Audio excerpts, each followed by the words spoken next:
Opening. The bridge at Remagen. March 7th, 1945, 3:15 in the afternoon. Remagen, Germany. Ludendorff Bridge over the Rhine River. American forces have just captured the bridge, the only intact bridge across the Rhine. If American forces can hold it, they can pour troops and armor into Germany's heartland. The war will end within weeks.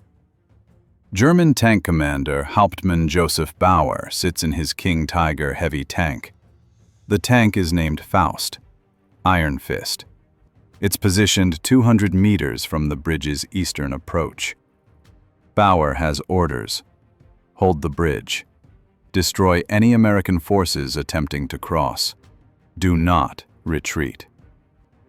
Bauer looks through his periscope.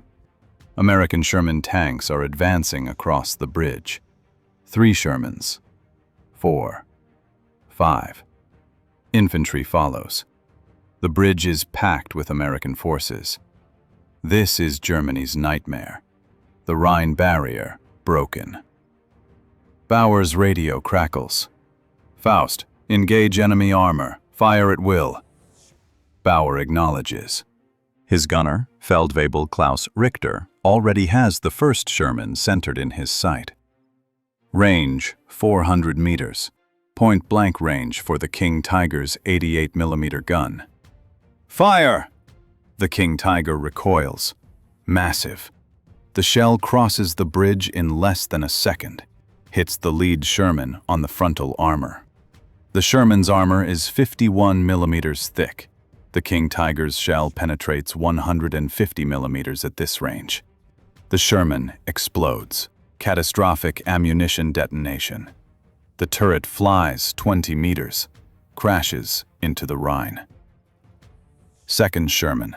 Richter adjusts aim. Fires. Another hit. Another kill. The Sherman burns. Blocks the bridge. American infantry scatter. Seek cover behind the burning wrecks. Third Sherman attempts to reverse, retreat back across the bridge. Richter fires. The shell hits the Sherman's side armor, penetrates. The Sherman explodes. 4 Shermans destroyed in 90 seconds. The King Tiger is doing its job perfectly. But then Bauer feels something wrong. A vibration. A grinding sound from the rear of the tank. The engine sounds different, strained. The driver, Unteroffizier Hans Vogel, speaks into the intercom. Sir, transmission problem. Final drive overheating. Oil pressure dropping. Bauer's heart sinks. Not now. Not here. The King Tiger weighs 70 tons. The final drive units are designed for 45 tons. They've been operating at maximum stress for 3 days. Constant movement, no maintenance. This was inevitable. Can you keep us operational? Maybe 10 minutes, maybe less. The transmission is failing. 10 minutes. Bauer makes a decision. They'll fight for 10 minutes. Kill as many American tanks as possible. Then evacuate the crew. Destroy the King Tiger. Standard procedure when mechanical failure is imminent. 5th Sherman appears. Bauer orders fire. Hit. Kill. 6th Sherman. Fire. Hit. Kill. 7th Sherman. Fire. Hit. Kill. 10 Shermans destroyed. The bridge approach is a graveyard of burning American armor. American forces have stopped advancing. They're calling for artillery support, air support. They know a King Tiger is here. They won't advance until it's destroyed. But the King Tiger can't retreat. The transmission has completely failed. The tank is immobilized. Vogel reports, Sir, we're dead in the water. Transmission seized. We can rotate the turret. We can fire. But we can't move. Bauer makes the final decision. Abandon tank. Prepare demolition charges. The crew evacuates through the top hatches. Bauer is the last to leave. He arms the demolition charges. 90 seconds. He climbs out. Runs. The King Tiger explodes. the most powerful tank of World War II, destroyed by its own crew, because the transmission failed. This is the King Tiger's war. Technically superior, tactically effective, strategically irrelevant. The tank that could destroy anything it faced, but couldn't reach the battlefield. The weapon that proved Germany had lost the war long before the fighting ended. This is the story of the King Tiger, the Königstiger, Tiger II, the tank with 180 millimeters of frontal armor, the gun that could kill at 3,500 meters, the machine that German crews called both a masterpiece and a curse, the weapon that demonstrated the limits of technological superiority. Welcome to Iron Witness. Part 1. Origins. The Quest for Invincibility. Chapter 1. The Tiger I. Problem. Let's go back to 1943. Germany has a problem. The Tiger I is successful. It dominates battlefields, destroys Soviet and Allied tanks at ranges beyond 1,500 meters. Crews love it. Commanders praise it. But German military leadership sees the future, and the future is concerning. Soviet heavy tanks are improving. The KV-85, the experimental IS tanks. Soviet engineers are developing 122-millimeter guns. These guns can penetrate the Tiger I's frontal armor at medium ranges. The Tiger I's 100 millimeters of frontal armor is adequate now, but for how long? American tank development is also advancing. Reports indicate Americans are developing heavier tanks.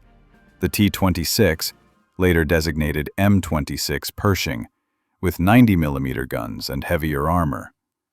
Not yet in production, but coming. German tank losses in 1943 are increasing, not because the Tiger I is inadequate, but because Germany is outnumbered. Soviet tank production exceeds German production by 3-1. American production will add another massive advantage for the Allies. Germany needs technological superiority, because quantitative superiority is impossible. Adolf Hitler summons his top tank designers to Rostenburg. May 1943. The meeting is classified. Present are Ferdinand Porsche, chief designer at Porsche, Erwin Otters, chief engineer at Henchel, Albert Speer, minister of armaments, and senior military commanders. Hitler speaks. Gentlemen, I've reviewed reports from the Eastern Front. The Tiger I is excellent, but our enemies are improving their tanks. I want a new heavy tank, heavier armor than any enemy tank, a more powerful gun. I want a tank that is completely invulnerable from the front, a tank that can destroy any enemy tank at any range. Cost is irrelevant. Complexity is acceptable. I want invincibility. Porsche responds first. Mein Führer, Porsche can deliver such a tank. We have designs ready. The VK4502P, 180 millimeters of frontal armor, sloped design, electric drive transmission, 800 horsepower engines. Hitler nods. And Henchel? Otters speaks. We also have a design, the VK4503H, 180 millimeters frontal armor, but we propose a mechanical transmission, more reliable than Porsche's electric system, easier to produce, easier to maintain. Hitler listens, then makes a pronouncement. Both companies will build prototypes. Trials will occur in October. The superior design wins the contract. I want production to begin by January 1944. The competition begins. But history has already shown Porsche's weakness. The Tiger I competition. Porsche's design lost to Henchel. Porsche's electric transmission proved unreliable, expensive, difficult to maintain. The same problems will plague the VK4502P. Chapter 2. The Design Competition. Porsche and Henchel work frantically. 6 months to design, build, and test prototypes. This is extraordinarily compressed. The Tiger I took 2 years from concept to production. The new heavy tank must be ready in 6 months. Porsche's VK4502P takes shape first. The design is radical. 180 millimeters of frontal armor, sloped at 50 degrees. This creates an effective thickness of over 250 millimeters, impenetrable to any known gun. The turret is massive, houses an 88mm KWK-43L71 gun. This is a longer-barreled version of the Tiger I's gun. More velocity, more penetration. The hull is unique. The armor is welded and bolted, not cast like Soviet tanks. This makes production complex, but Porsche argues it provides superior protection. The tracks are narrow, 460 millimeters. This will be a problem. The engine system is Porsche's signature design. 2 gasoline engines. Each drives an electric generator. The generators power electric motors connected to the tracks. This is similar to a modern diesel-electric locomotive. Porsche claims advantages: better control, better acceleration, more efficient power delivery. But German engineers are skeptical. Electric transmissions are heavy, expensive, require copper. Copper is scarce in Germany by 1943, and electric systems are vulnerable to damage. One hit on the generator and the entire tank is immobilized. Henchel's VK4503H takes a more conservative approach. 180 millimeters of frontal armor, also sloped. Same gun as Porsche's design, the 88mm KWK-43L71. But the hull and transmission are conventional, all mechanical, no electric components. The engine is the Maybach HL230P30, 700 horsepower. The same engine as the Panther tank, proven, reliable. The transmission is the Maybach Olvar OG 401216B, 8 forward gears, 4 reverse gears. This transmission is designed for 45 tons. The VK4503H will weigh approximately 68 to 70 tons. This is a problem, but Henchel engineers believe the transmission can handle the load. With modifications. The tracks are wider than Porsche's design, 800 millimeters, better ground pressure, less likely to sink in mud. The suspension is torsion bar, 9 road wheels per side, overlapping design, complex to maintain, but provides excellent ride quality and weight distribution. October 1943, both prototypes are complete. Trials begin at Henchel's proving grounds in Kassel. The tests are comprehensive: mobility, armor resistance, gun accuracy, reliability. The German military wants data, not opinions.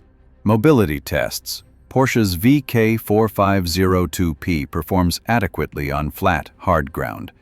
But on soft terrain, the narrow tracks sink. Ground pressure is too high. The tank bogs down in mud. The electric transmission overheats during prolonged operation. Cooling is inadequate. Henchel's VK4503H performs better. The wider tracks distribute weight effectively. The tank crosses soft ground without excessive sinking. The mechanical transmission operates smoothly. No overheating. Gear changes are responsive. Armor tests. Both designs have 180 millimeters of frontal armor. Both are impenetrable to existing anti-tank guns at combat ranges. Soviet 85mm guns cannot penetrate frontally. American 76mm guns cannot penetrate. Even the Soviet 100mm gun struggles at long range. The armor is effective. Gun tests. Both use the same gun. Performance is identical. At 1,000 meters, the 88mm KWK-43 can penetrate 153 millimeters of armor. At 2,000 meters, 112 millimeters. This gun can kill any Allied or Soviet tank at any practical combat range, including the Soviet IS-2. Reliability tests. This is where Porsche's design fails catastrophically. After 100 kilometers of operation, the electric generator develops problems. Overheating. Electrical shorts. The tank is immobilized for repairs. After 200 kilometers, the generator fails completely. The tank is non-operational. Henchel's VK4503H operates for 500 kilometers without major issues. Minor transmission problems. Overheating during extreme operations, but overall reliable. Vastly more reliable than Porsche's design. November 1943. The decision is made. Henchel wins.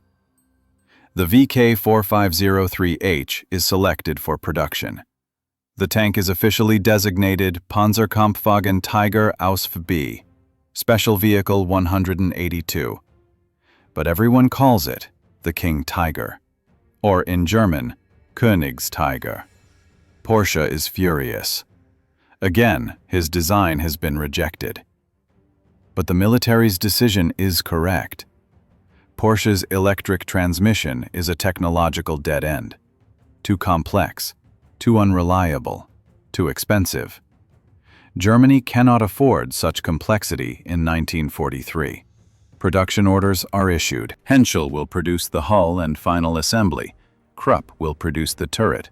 Maybach will supply engines. The initial production target, 50 King Tigers per month, beginning January 1944. This target will never be met. Chapter 3. Production Hell. January 1944. Production begins at Henchel's factory in Kassel. The first King Tiger rolls off the assembly line on January 26th. It's a momentous occasion. The most powerful tank in the world. 180 millimeters of frontal armor, the longest-range tank gun ever mounted. German propaganda films document the event, but production is immediately problematic. The King Tiger is extraordinarily complex. The hull requires 153 man-hours of welding. The turret casting weighs 11 tons, requires specialized equipment. The assembly process takes 300,000 man-hours per tank. Compare this to the Sherman, 10,000 man-hours. The King Tiger takes 30 times longer to build than a Sherman. Material requirements are enormous. Each King Tiger requires 40 tons of steel. Germany's steel production is declining in 1944. Allied bombing raids target factories, rail networks, supply lines. Steel is increasingly scarce. Labor is also scarce. Skilled workers are conscripted into the military. Factories rely on forced laborers, prisoners of war, concentration camp inmates. These workers are not motivated. Sabotage is common. Quality control suffers. Allied bombing campaigns intensify. February 1944. The RAF bombs Kassel. Henchel's factory is damaged. Production stops for 3 weeks. March 1944. Another raid. More damage. Another production delay. By April, Henchel is producing approximately 1 King Tiger per day, not 50 per month, 30 per month. Component shortages worsen the situation. Maybach engines are in short supply. The Maybach factory is also bombed. Engine deliveries are delayed. Krupp's turret production is slow. Each turret requires precision casting. Quality testing. Many castings are rejected due to flaws. Turret production averages 25 per month. This becomes the bottleneck. Transmission problems emerge early. The Maybach Ulvar transmission is overloaded. It's designed for 45 tons. The King Tiger weighs nearly 70 tons. Initial field reports indicate transmission failures after 100 to 150 kilometers. This is catastrophic. A tank that breaks down before reaching the battlefield is useless.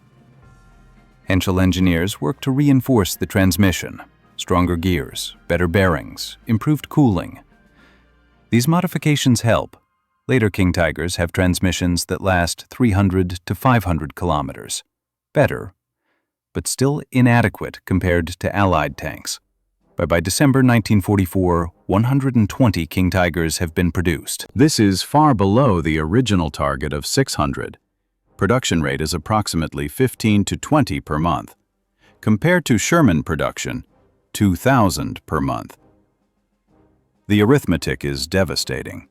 Fuel shortages compound Germany's problems.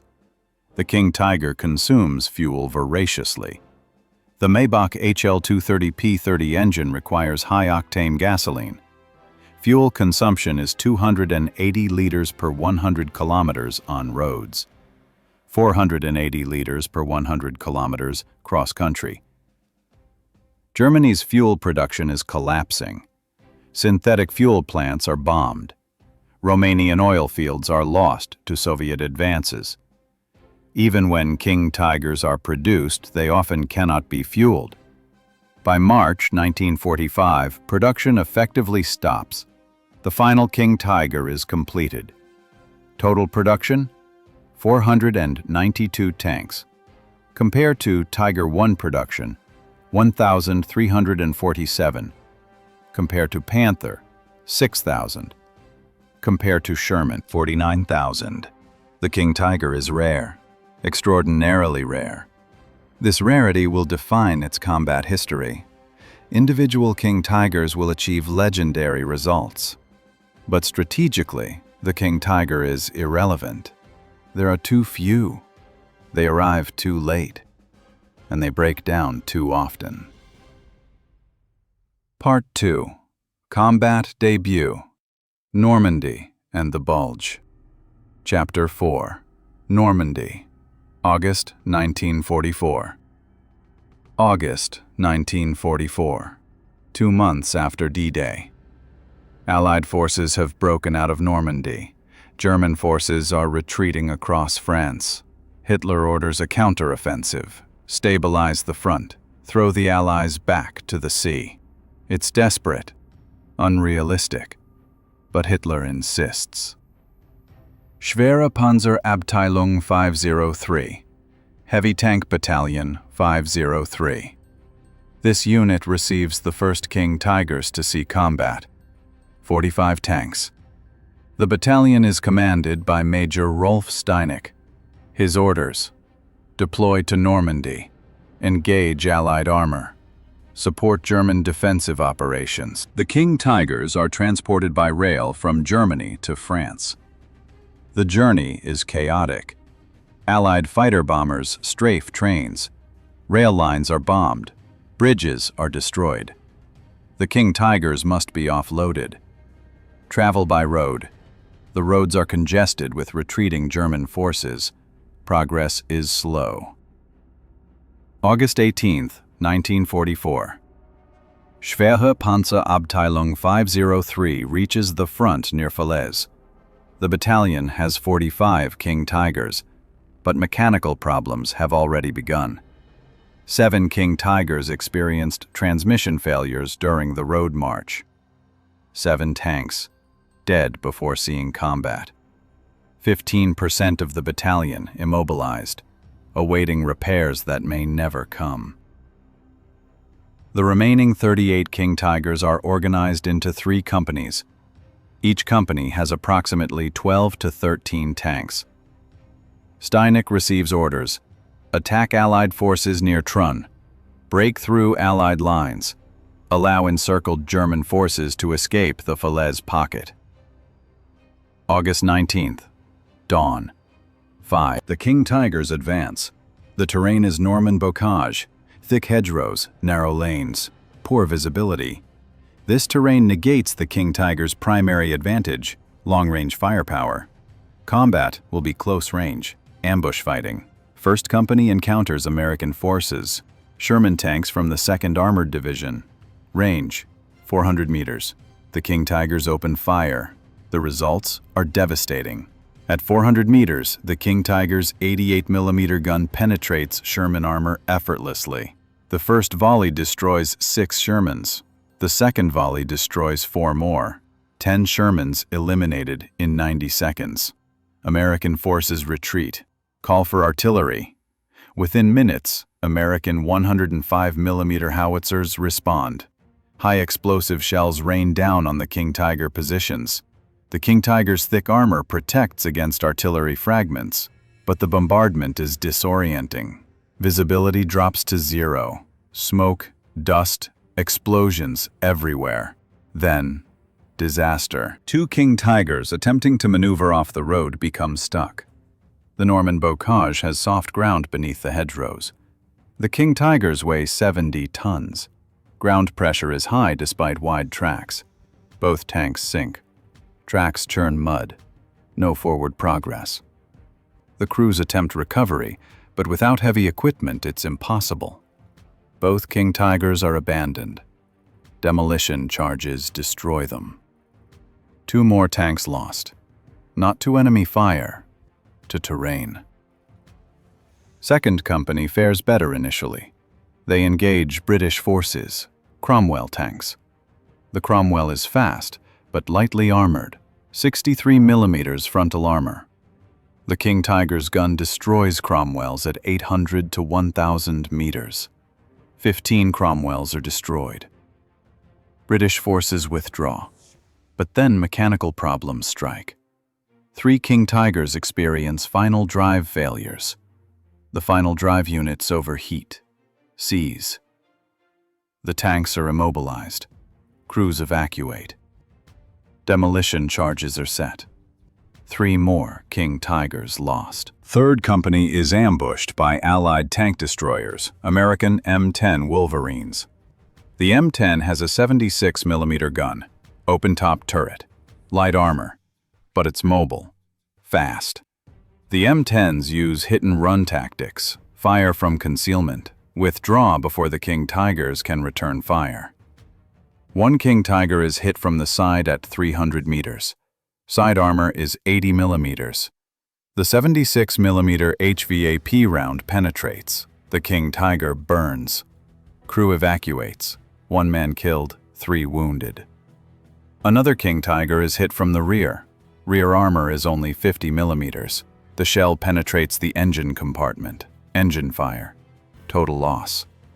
By August 21st, 3 days of combat, Schwere Panzerabteilung 503 has 23 operational King Tigers, from 45 at the start. 22 tanks lost, 8 destroyed by enemy action, 14 lost to mechanical failure or terrain. This is a 60% loss rate. Catastrophic. The survivors retreat east, toward Germany. They will never see combat again in France. The King Tigers that do reach Germany will be assigned to defensive positions. Static warfare, where their mechanical fragility matters less. But the pattern is established. The King Tiger is powerful, but brittle. It dominates individual engagements, but cannot sustain operations. The transmission is the fatal flaw. Without a reliable transmission, the King Tiger is a pillbox, not a tank. Chapter 5. The Battle of the Bulge. December 16, 1944. The Ardennes Forest, Belgium. Germany launches its final major offensive in the West, Operation Wacht am Rhein, Watch on the Rhine. The objective: break through Allied lines, capture Antwerp, cut off Allied supply lines, force a negotiated peace. Hitler commits Germany's last reserves, 29 divisions, approximately 450,000 men, over 1,000 tanks and assault guns, including over 150 King Tigers. This is Germany's largest concentration of King Tigers ever assembled. The King Tigers are assigned to elite SS Panzer divisions. 1st SS Panzer Division Leibstandarte, 12th SS Panzer Division Hitlerjugend, and Kampfgruppe Piper. Commanded by SS Obersturmbannführer Joachim Piper. Piper's Kampfgruppe includes 30 King Tigers. Piper's mission: spearhead the advance, break through American lines, capture fuel depots, reach the Meuse River within 48 hours. December 16, 4 in the morning, the offensive begins. German artillery bombards American positions, 1,500 guns, 30 minutes of concentrated fire. Then, Piper's Kampfgruppe advances. King Tigers lead. Panzer IVs and Panthers follow. Infantry in half-tracks. The column is 10 kilometers long. Initial progress is excellent. American forces are surprised, outnumbered, outgunned. The King Tigers crush resistance. American roadblocks are destroyed. M10 tank destroyers are obliterated at long range. The King Tigers' firepower is overwhelming. By noon, Piper's column has advanced 15 kilometers, captured the town of Lanzarote. American prisoners are taken. Piper interrogates them, asks about fuel depots. The Americans claim ignorance. Piper's column continues west. But problems emerge. The Ardennes roads are narrow, single lane, winding through forests. The King Tigers are 3.7 meters wide. Many roads are only 3 meters wide.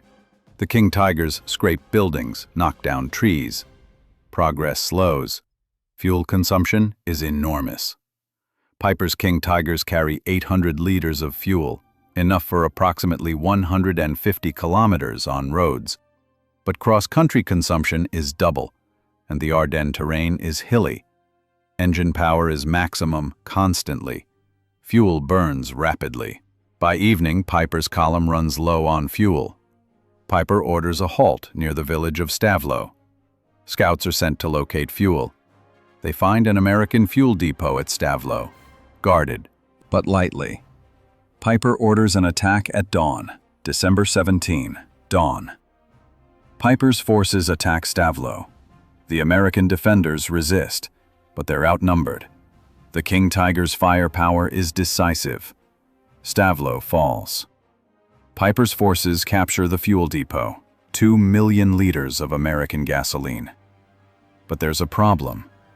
The King Tigers use high-octane German gasoline. American gasoline is lower octane, 80 octane. The Maybach engines are designed for 100 octane fuel. Piper's engineers assess the situation. The engines can run on American fuel, but performance will be reduced. Engine strain will increase. Risk of damage is higher. Piper makes the decision. Refuel with American gasoline. There's no choice.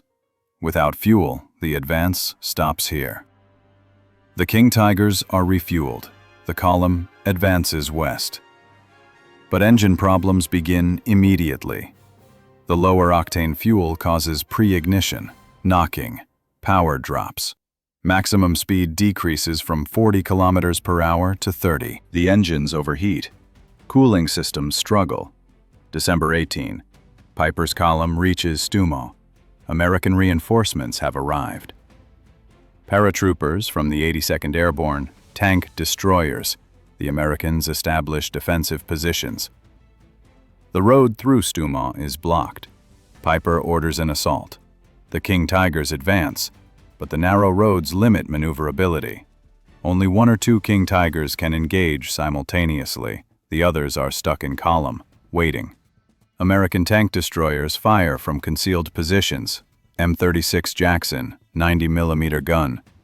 At close range, this gun can penetrate King Tiger side armor. 1 King Tiger is hit. Side penetration. Fire. Crew evacuates. Total loss. Piper's column is stalled. American artillery begins firing. 105mm howitzers, 155mm guns. The bombardment is intense. Not enough to destroy King Tigers, but enough to disrupt operations.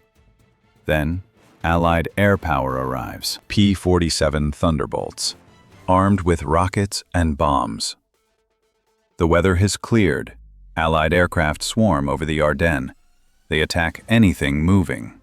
Piper's column is targeted. Bombs, rockets, strafing runs. 2 King Tigers are destroyed by bombs. direct hits on engine decks. The armor is thinner on top. Bombs penetrate. Catastrophic fires. 3 King Tigers are damaged by near misses. Track damage. Suspension damage. They're immobilized. Piper realizes the situation is hopeless. His column is stuck. Fuel is running low again. American reinforcements are arriving constantly. The advance has failed. December 23. Piper orders a retreat. The remaining King Tigers withdraw east, toward German lines. But many King Tigers cannot retreat. Mechanical failures, fuel exhaustion, damaged suspensions. Piper orders these tanks destroyed. Crews set demolition charges. Abandon the tanks. Retreat on foot. Of 30 King Tigers that began the offensive, only 7 reached German lines operational. 23 lost, 8 destroyed in combat, 15 abandoned due to mechanical failure or lack of fuel. The Battle of the Bulge demonstrates the King Tiger's fundamental weakness. In a war of movement, mechanical reliability matters more than firepower. The King Tiger has unmatched firepower, but it cannot sustain mobile operations. Fuel consumption is too high. Transmission reliability is too low. When the offensive becomes defensive, the King Tiger's advantages disappear. Chapter 6. The Eastern Front.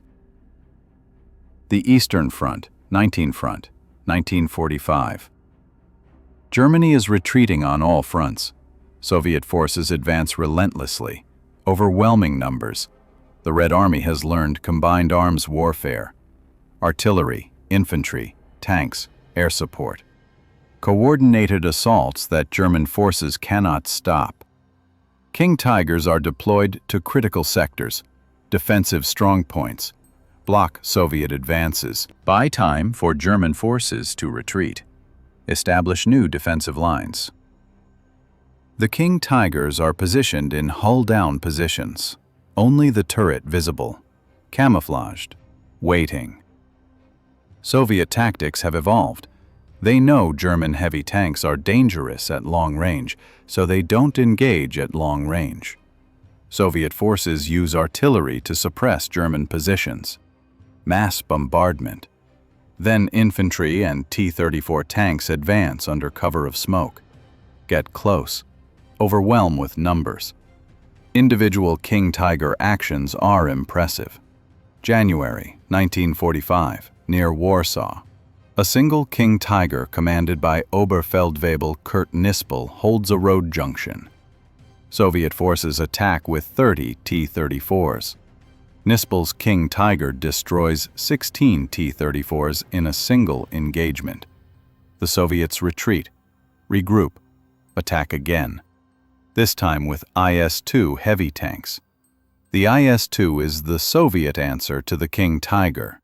122 mm gun, 120 mm of sloped frontal armor. It can penetrate the King Tiger's frontal armor at ranges under 1,000 meters.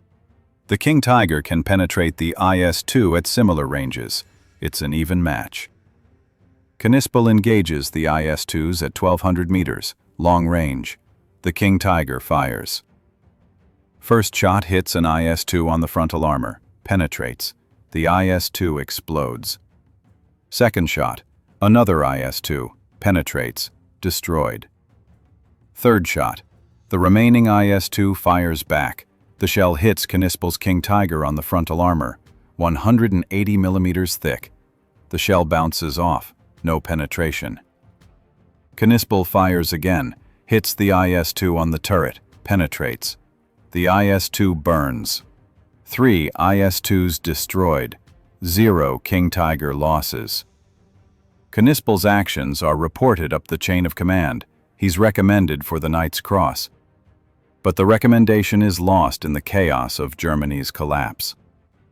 But individual successes cannot change the strategic situation. For every King Tiger success, a dozen German tanks are destroyed. Soviet numerical superiority is overwhelming. and King Tiger mechanical problems continue. February 1945, near Budapest. Schwere Panzerabteilung 503 operates in defensive positions. The battalion has 18 King Tigers operational. 22 are non-operational due to mechanical failures. Battle damage, lack of spare parts. The operational King Tigers are spread across a 50-kilometer front, isolated, supporting isolated German units. Soviet forces attack with overwhelming artillery, Katyusha rockets, heavy mortars. The bombardment lasts 2 hours. Then Soviet infantry and tanks advance. T-34s, IS-2s, self-propelled guns. The Germans are outnumbered 10-1. The King Tigers exact a heavy toll. Long-range firepower destroys Soviet tanks before they can close. But Soviet tactics are effective. They sacrifice the first wave of T-34s, draw German fire, reveal German positions. Then artillery bombards those positions. The second wave advances, gets closer, overwhelms the defenders with numbers. One King Tiger is destroyed by artillery. A direct hit on the engine deck. The fuel tanks rupture. Fire spreads. Ammunition explodes. Total loss. Another King Tiger is flanked by a platoon of T-34s. They engage from 3 sides simultaneously. Side and rear hits. Multiple penetrations. The crew evacuates. 4 men escape. The loader is killed. By March 1945, Schwere Panzerabteilung 503 has 8 King Tigers operational. 10 have been destroyed.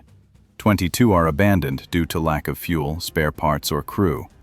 The battalion is disbanded.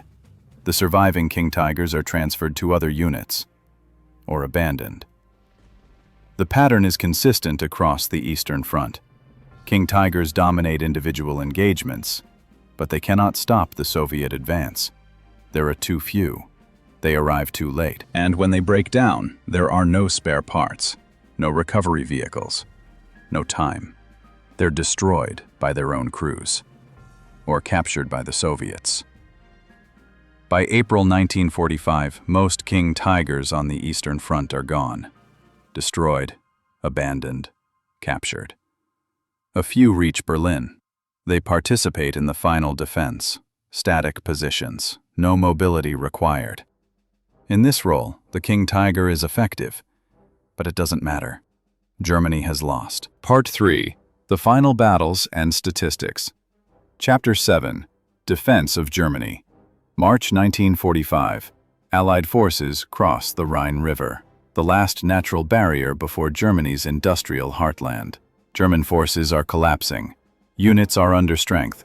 Equipment is obsolete or destroyed. Morale is shattered. But Hitler orders fanatical resistance. Every town, every river, every building. Fight to the death.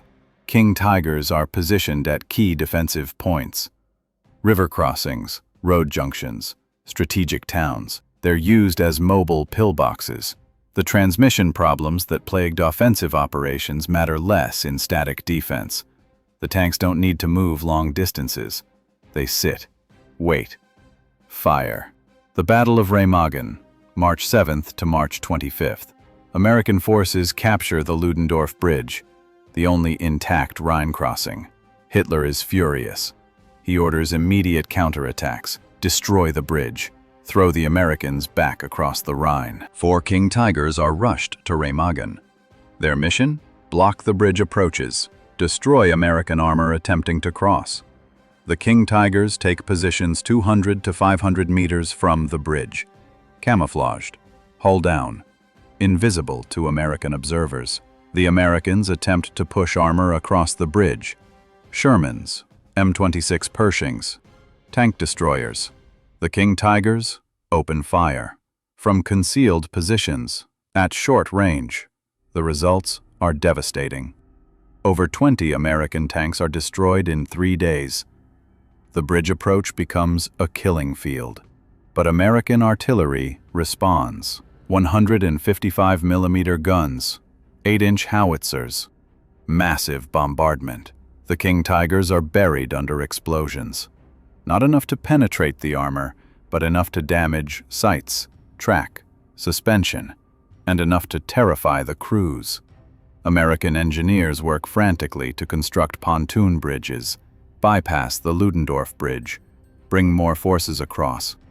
More tanks, more artillery, more infantry. The King Tigers are outnumbered, outflanked, and running low on ammunition. One King Tiger suffers a transmission failure. The crew attempts repairs. Impossible without specialized tools. The tank is immobilized. The crew evacuates, sets demolition charges. The King Tiger explodes. Another King Tiger is hit by artillery. The turret traverse mechanism is damaged. The turret won't rotate. The tank is effectively useless. It's abandoned. By March 25th, all 4 King Tigers at Remagen are lost. 2 destroyed by their crews, 1 captured intact by American forces, 1 destroyed by sustained artillery fire. The Americans have secured the bridgehead. German resistance collapses. Similar patterns occur across Germany. King Tigers delay Allied advances, inflict casualties, but they cannot stop the advance. Allied material superiority is overwhelming. For every King Tiger, there are 50 Allied tanks, 100 artillery pieces, unlimited air power. Germany's defeat is inevitable. April 1945, Berlin, the final battle. Soviet forces encircle the city. Over 2.5 million Soviet soldiers, 6,000 tanks, 7,000 aircraft. German defenders number approximately 300,000. Many are old men, boys, poorly trained, poorly equipped. Approximately 15 King Tigers participate in Berlin's defense. They're positioned at key intersections, government buildings, blocking streets. Most have limited mobility. Fuel is scarce. Some King Tigers are completely immobilized, used as stationary gun positions. Soviet assault groups advance carefully. They've learned to respect German heavy tanks. Infantry clears buildings, identifies tank positions, calls in artillery. Massive bombardment. Then tanks advance, get close, overwhelm with firepower. One King Tiger defends the Reichstag approaches. It destroys 8 Soviet T-34s, 3 IS-2s.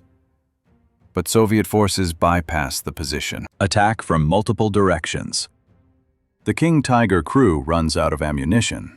They evacuate, set fire to the tank. The last King Tiger in Berlin burns on May 1st, 1945. The King Tiger's war ends where it began, in defeat. Not because the tank is inadequate, but because Germany's strategic situation is hopeless. Technology cannot compensate for industrial inferiority. Superior tanks cannot defeat superior numbers. The King Tiger proved this brutal truth. Chapter 8. Combat Statistics. Let's examine the King Tiger's combat record, because the statistics tell the complete story. Production: 492 King Tigers built. January 1944 to March 1945. 15 months. Compared to Sherman production in the same period, over 30,000. Compared to T-34 production, over 40,000. The King Tiger is extraordinarily rare. Combat deployment. Approximately 350 King Tigers saw combat. 142 remained in Germany, used for training, or never left the factories due to fuel shortages, transport problems. Of those deployed, combat readiness averaged 50 to 60%. At any given time, only 175 to 200 King Tigers were operational. Combat losses. Total King Tiger losses approximately 450. 25 destroyed in combat. 150 abandoned due to mechanical failure. 100 destroyed by crews to prevent capture. 50 captured by Allied or Soviet forces. 10 destroyed in transit by air raids. Kill ratio. The king tiger's kill-to-loss ratio is difficult to calculate precisely. Different sources give different numbers. Conservative estimates suggest 10 to 1. 10 Allied or Soviet tanks destroyed for every king tiger lost to enemy action. Optimistic estimates suggest 20 to 1. But these ratios are misleading. They only count king tigers lost to direct enemy action. They don't count king tigers abandoned due to mechanical failure, or destroyed by crews, or lost to air attack. If we count all losses, the ratio drops dramatically, perhaps 3 to 1, perhaps 5 to 1. Still impressive, but not decisive. Crew casualties. King Tiger crew casualties are difficult to estimate. Incomplete records. Chaos of Germany's collapse. Conservative estimates suggest 20 to 30% casualty rates. Killed or wounded. Compare to Sherman crew casualties. 18% killed, 30% wounded. King Tiger crews actually had higher casualty rates. Why? Because King Tigers were often outnumbered, surrounded. When a King Tiger was penetrated, escape was difficult. The heavy armor that protected also trapped. Mechanical reliability. King Tiger operational readiness averaged 50 to 60%. Out of 100 King Tigers, 50 to 60 are mission ready at any time. Compared to Sherman, 99%. Compared to T-34, 95%. Even compared to Panther, 60 to 70%. The King Tiger is less reliable than the Panther, which is already considered unreliable. The transmission is the primary failure point. Average lifespan before major transmission failure, 300 to 500 kilometers. Some King Tigers fail after 100 kilometers. A few last 1,000 kilometers. But the average is approximately 400 kilometers. This is catastrophically low for mobile warfare. Fuel consumption. King Tiger fuel consumption is approximately 280 liters per 100 kilometers on roads. 480 liters per 100 kilometers cross-country. Fuel capacity is 800 liters. Range on roads, 285 kilometers. Range cross-country, 166 kilometers. This is inadequate for offensive operations. Compared to Sherman, fuel consumption approximately 250 liters per 100 kilometers. Fuel capacity approximately 625 liters. Range approximately 250 kilometers. Better than King Tiger despite smaller fuel capacity, because the Sherman is lighter, more fuel efficient. Cost effectiveness. Each King Tiger costs approximately 300,000 Reichsmarks. Sherman costs approximately $50,000, approximately equivalent to 150,000 Reichsmarks. The King Tiger costs twice as much as a Sherman, but takes 30 times longer to build, requires 3 times more steel, and breaks down constantly. Cost effectiveness is abysmal. Strategic impact. The King Tiger's strategic impact is negligible. 492 tanks cannot change a war involving millions of soldiers, tens of thousands of tanks. When America alone produces 49,000 Shermans, Germany's 492 King Tigers are irrelevant. The arithmetic is brutal but clear. Individual King Tiger actions are impressive, tactical victories. But tactical victories don't win wars. Strategic superiority wins wars. Germany lacks strategic superiority. Production, resources, manpower. Technology cannot compensate for these deficiencies. The King Tiger represents Germany's fundamental miscalculation. Germany believed superior technology could defeat superior numbers. History proves this wrong. Wars are won by logistics, production, sustainment. The King Tiger is a technological masterpiece, but a strategic failure. Chapter 9. Famous King Tiger Aces. Despite the King Tiger's limitations, individual tank commanders achieved remarkable results. Let's examine 3 of the most famous King Tiger aces. Kurt Knispel, Germany's highest-scoring tank ace. 168 confirmed kills, possibly over 200 total. Knispel served in the 503rd Heavy Tank Battalion. He commanded various tanks throughout the war: Panzer IIIs, Panzer IVs, Tigers, and finally, King Tigers. Knispel was an exceptional gunner and commander. His crews consistently achieved the highest kill counts. But Knispel was also unusual.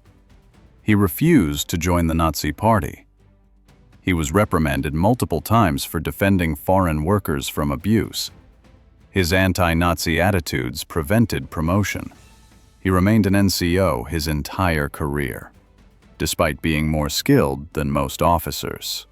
Knispel died in April 1945, near Vostitz, Czechoslovakia.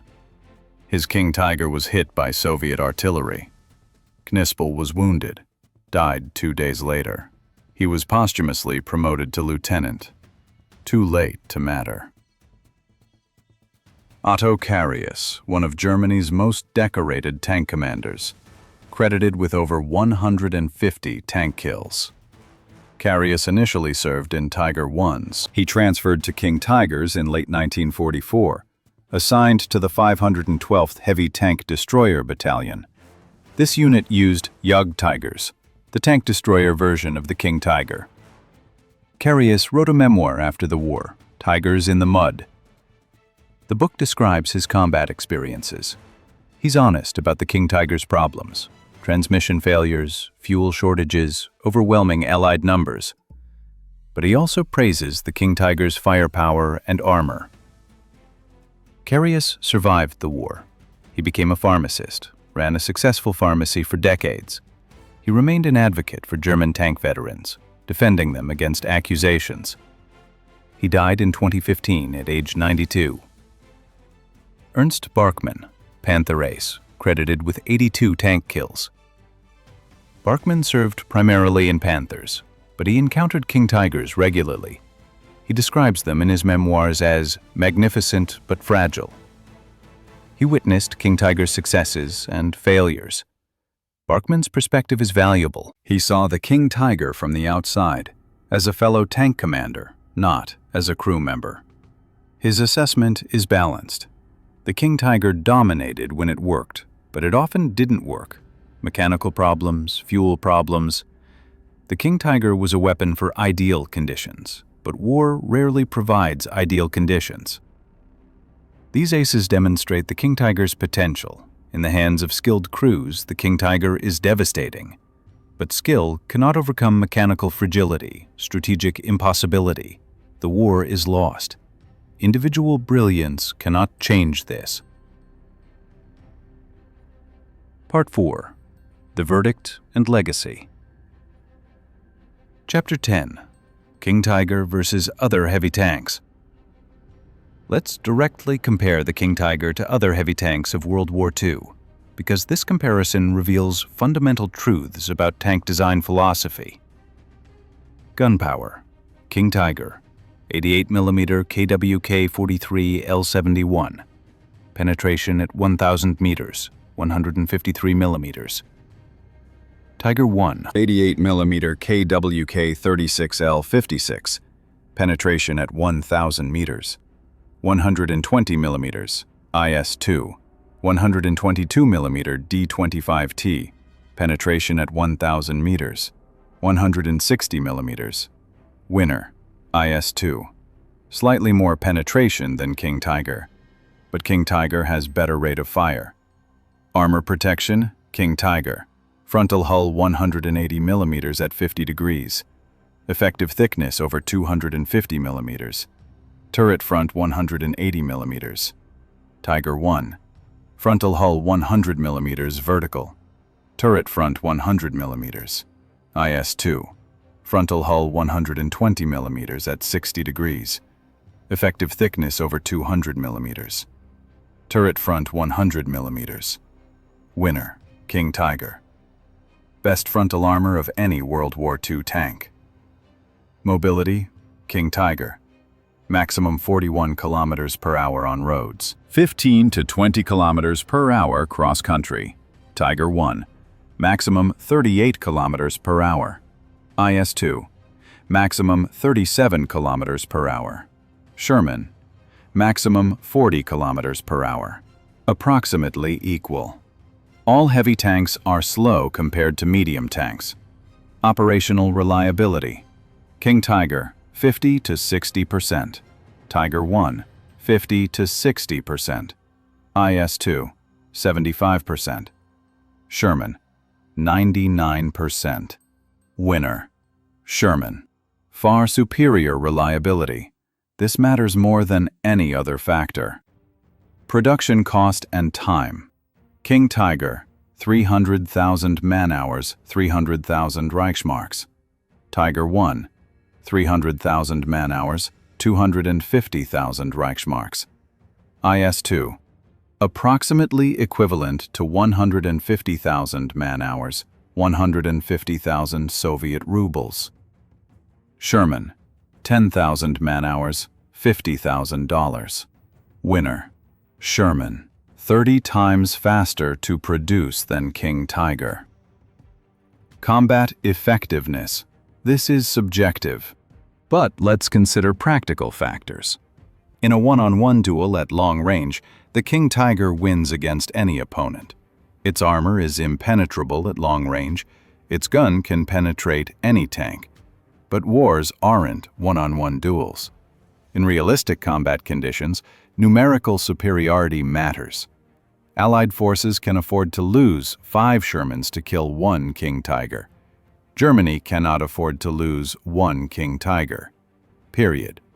The arithmetic determines outcomes, not individual tank superiority. Final comparison verdict. The King Tiger is the most powerful tank of World War II by almost any technical metric: armor, firepower, penetration. But it's not the best tank. The best tank is the one that wins wars, and wars are won by reliability, production, logistics. The Sherman wins by these metrics. The T-34 wins. The King Tiger loses. German engineers created a technological masterpiece, but they created it in the wrong context. Germany needs thousands of adequate tanks, not hundreds of perfect tanks. The King Tiger proves that perfection is the enemy of victory. Chapter 11. The Legacy. The King Tiger's service ends in May 1945, but its influence continues. Post-war tank development is shaped by lessons learned from the King Tiger, both positive and negative. Positive lessons. Heavy armor works. The King Tiger proves that thick, sloped armor can stop almost any gun. Post-war tanks adopt sloped armor universally. Soviet tanks, American tanks, British tanks, all use sloped designs. The King Tiger validates this approach. Long-range firepower matters. The King Tiger's 88mm gun can engage at extreme ranges. Post-war tank guns become increasingly powerful. 90mm, 105mm, 120mm. The trend toward bigger guns starts with tanks like the King Tiger. Negative lessons. Over-engineering is dangerous. The King Tiger is too complex, too heavy, too expensive, too slow to produce. Post-war tanks prioritize simplicity, reliability, ease of maintenance. The American M48 Patton, the Soviet T-54. Both are simpler than the King Tiger. Both are more successful. Mechanical reliability matters more than armor or firepower. A tank that breaks down is useless. Post-war tank development emphasizes reliability. Engine testing, transmission testing, durability trials. The King Tiger's transmission problems teach this lesson painfully. Surviving King Tigers. Approximately 15 King Tigers survive today. Most are in museums. The German Tank Museum at Münster has one. The Bovington Tank Museum in Britain has one. The Kubinka Tank Museum in Russia has two. The U.S. Army Ordnance Museum has one. A few are in private collections. Some surviving King Tigers are operational, restored to running condition. They appear in films, documentaries, historical reenactments.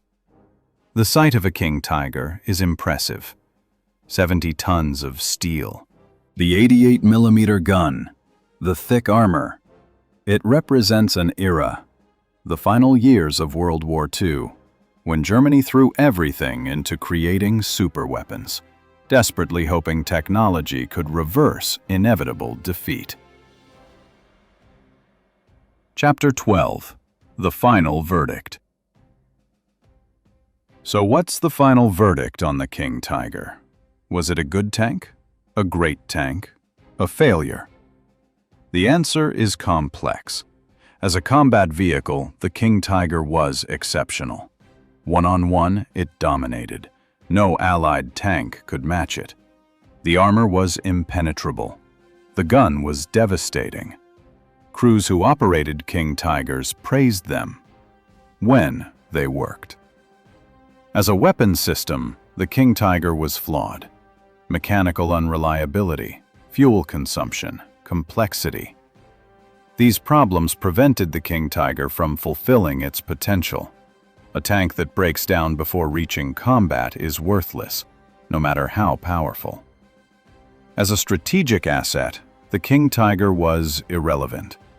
492 tanks cannot influence a war involving millions. Germany needed thousands of tanks. It built hundreds.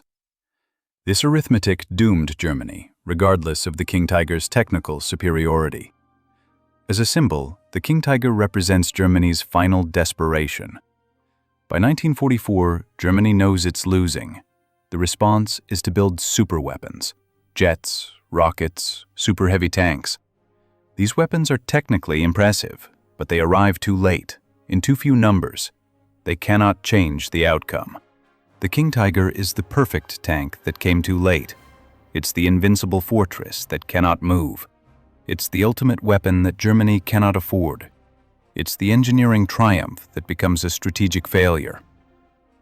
German General Heinz Guderian wrote after the war, "The King Tiger was the finest tank Germany ever produced, and that was precisely the problem. We spent 300,000 man-hours building each King Tiger. In that same time, America built 30 Shermans. Technology does not win wars. Production wins wars. Logistics wins wars. We learned this lesson too late." American General Omar Bradley said, "The King Tiger was a formidable opponent. Our tankers feared it, but we didn't fear it strategically. Why? Because there were so few. For every King Tiger, we had 50 Shermans. 50 tanks can accomplish what one super tank cannot. Control territory, provide sustained support, maintain operations. The King Tiger proved that quality without quantity is insufficient." Soviet Marshal Georgy Zhukov offered the most direct assessment. The King Tiger was impressive, but irrelevant. By 1944, Germany had already lost the war. No tank could change this. Germany lost because Soviet and American industry outproduced German industry. The King Tiger was Germany's admission of desperation. When you cannot build enough tanks, you build better tanks. But this doesn't work. The King Tiger, Königstiger, Tiger II. The tank with 180 millimeters of frontal armor. The gun that could kill at 3 kilometers. The machine that dominated every battlefield it reached. 492 built. Perhaps 300 saw combat. Most were destroyed not by enemy action, but by mechanical failure, by fuel exhaustion, by crew abandonment. Not perfect, but powerful. Not successful, but feared. Not decisive, but legendary. This is the story of the King Tiger, the perfect tank that came too late. Thank you for watching Iron Witness.